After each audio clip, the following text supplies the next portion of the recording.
হাই secondary তো আজি চাওক চেঞ্চাছৰ কাৰণে ইয়াত যিটো নেকি টিচাৰবিলাকক মানে যিটো ডিউটি পেলালে আমাৰ এডুকেশ্যন চিষ্টেমটো ইয়াত একেবাৰে নোহোৱা হৈ গ'ল।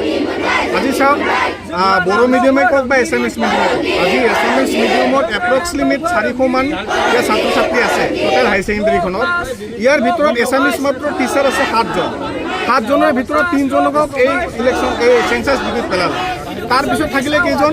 আপোনাৰ থাকিলে 4জন। 4জনৰ ভিতৰত এজন হ'ল আপোনাৰ প্ৰিন্সিপাল। তো বাকী 3জনে এই 400 ষ্টুডেণ্টক পঢ়াব পাৰে নেকি? আপোনালোকে নিজে চিন্তা কৰকচোন। তো এছামিছ মিডিয়ামটো টোটেলি ইয়াত এটা মৃত্যুৰ মুখত পৰিছে।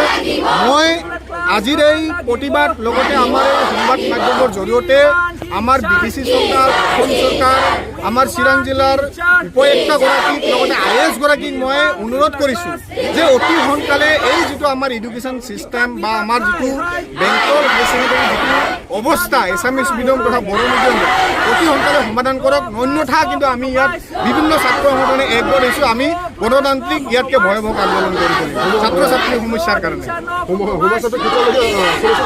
আমি 1 সপ্তাহ টাইম দিছোঁ। আমি চৰকাৰক 1 সপ্তাহ সময় দিছোঁ, প্ৰশাসনৰ মুৰব্বীক 1 সপ্তাহ সময় দিছোঁ, IASক 1 সপ্তাহ সময় দিছোঁ, জিলা উপায়ুক্তগৰাকীক 1 সপ্তাহ সময় দিছোঁ। 1 সপ্তাহৰ ভিতৰত এই সমস্যাটো একদম ৰাইট নাও সমাধান কৰক। নহ'লে কিন্তু আমি ছাত্ৰ সংগঠন হিচাপে আমি গোটেই এই চিৰাং জিলাৰ যিখিনি ছাত্ৰ সংগঠন একলগ লাগি আমি উপায় নাই ছাত্ৰ ছাত্ৰীৰ ভৱিষ্যতৰ স্বাৰ্থত আমি আগত ৰাখি পেলাই আমি আন্দোলন কাৰ্যসূচী আৰম্ভ কৰিম।